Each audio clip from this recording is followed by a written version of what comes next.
Depuis Eurosatori, il y a eu une volonté au plus haut niveau de l'État d'empêcher les entreprises israéliennes d'accéder. On comprend, même si ça n'a jamais été expliqué comme cela, que des entreprises israéliennes dans le domaine de la défense doivent répondre en quelque sorte de la mauvaise relation entre le Premier ministre Netanyahou et Emmanuel Macron. Et la différence entre les deux salons, c'est que d'abord il y a beaucoup plus d'entreprises impactées à Eurosatori, mais Eurosatori, personne ne veut endosser cette décision qui est finalement notifiée par la société organisatrice, qui est une société privée, à ses contractants israéliens. Et il n'y a pas un ministre, il n'y a pas une autorité qui dit « voilà ce que nous avons décidé ». Et donc l'entreprise se retrouve seule quand nous la signons, et c'est pour cela que nous la signons au tribunal de commerce, et donc elle doit succomber parce que elle dit « on m'a demandé », mais on ne saura jamais qui lui a demandé et quoi, et on a juste une entreprise qui empêche des entreprises sur le seul fondement de leur nationalité d'accéder au salon Eurosatori. C'est comme ça que la société organisatrice a été condamnée. Euronaval, c'est pas la même chose. L'État a pris connaissance des décisions de justice que nous avons obtenues pour Eurosatori et l'énervement d'Emmanuel Macron est apparemment plus important. Il va mobiliser la machine de l'État au plus haut niveau. Vous avez 2 décisions du Conseil de défense qui réunit tous les ministres régaliens.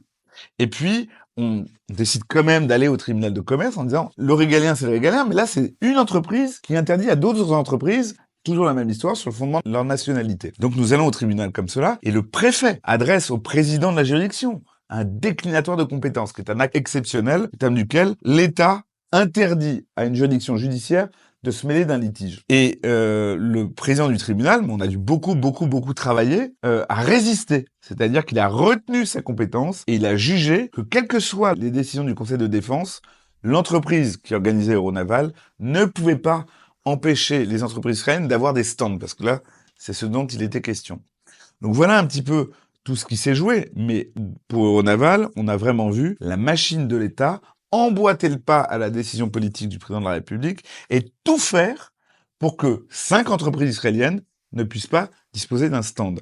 Et c'était absurde. Le critère à la fin qu'ils ont utilisé pour essayer d'échapper à la discrimination, c'est de dire nous interdisons aux entreprises israéliennes qui auraient des équipements à Gaza ou au Liban de venir. Simplement, ils ont posé cette question que aux entreprises israéliennes, pas aux Américaines ou aux Allemands qui peuvent fournir des équipements à Gaza ou au Liban. Et surtout, ils n'ont même pas à la fin posé la question. Ils ont posé une condition qu'ils n'ont même pas eux-mêmes remplie. Donc la discrimination était encore et toujours manifeste. C'est pourquoi le président du tribunal de commerce, très courageusement, l'a constaté. Il a retenu sa compétence, il a résisté à l'injonction qui lui était adressée par l'État, et il a constaté cette discrimination, il a ordonné de la faire cesser. Et contrairement à Eurosatori, on avait le délai suffisant. Donc à Euronaval, aujourd'hui, vous avez les entreprises israéliennes qui avaient prévu d'être là et qui avaient acheté leur stand et qui peuvent exposer leurs équipements.